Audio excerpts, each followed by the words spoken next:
So let us talk about decimal place. When you hear decimal place, what comes into your mind? What is the first thing that comes into your mind? Now, decimal place tells us how many digits we have after the decimal point.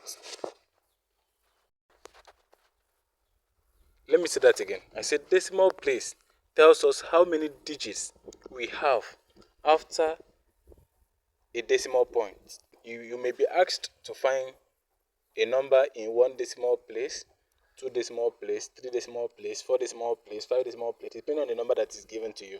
All you need to know is for you to understand that those numbers that falls after the decimal place or decimal point is what we call what? Decimal place. Understand that. So how do you solve it? How do you run off a number in decimal place?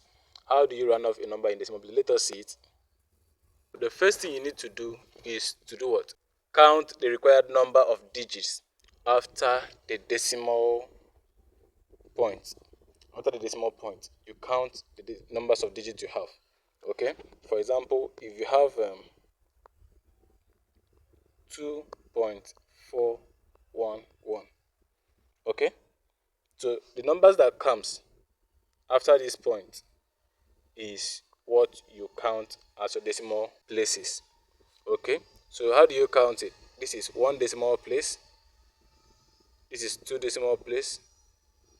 This is three decimal place. Are we together? Okay? So now we have three decimal places here. Okay? So understand that is the first thing you need to do. So count the required number of digits after the decimal place. So you know that already. And the next thing is look at the deciding digit.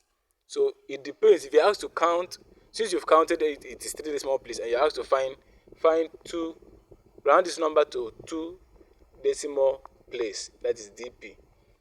Round this number to two decimal place. What do?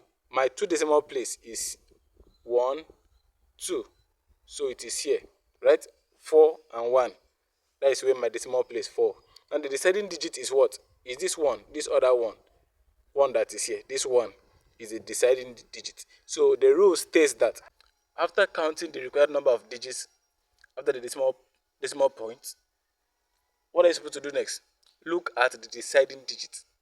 And the deciding digit is seen as the number before the last entry point. Okay? That's the point of interest. After we should do what? They said apply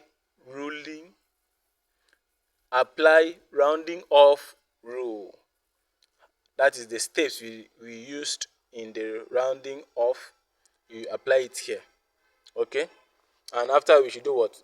Remove remaining digits. So in this one, you don't keep the digits that are, you don't round it down to 0. I mean the other digit, don't round it down to 0. You just remove them. Okay? So note, you don't add zeros after rounding off the number.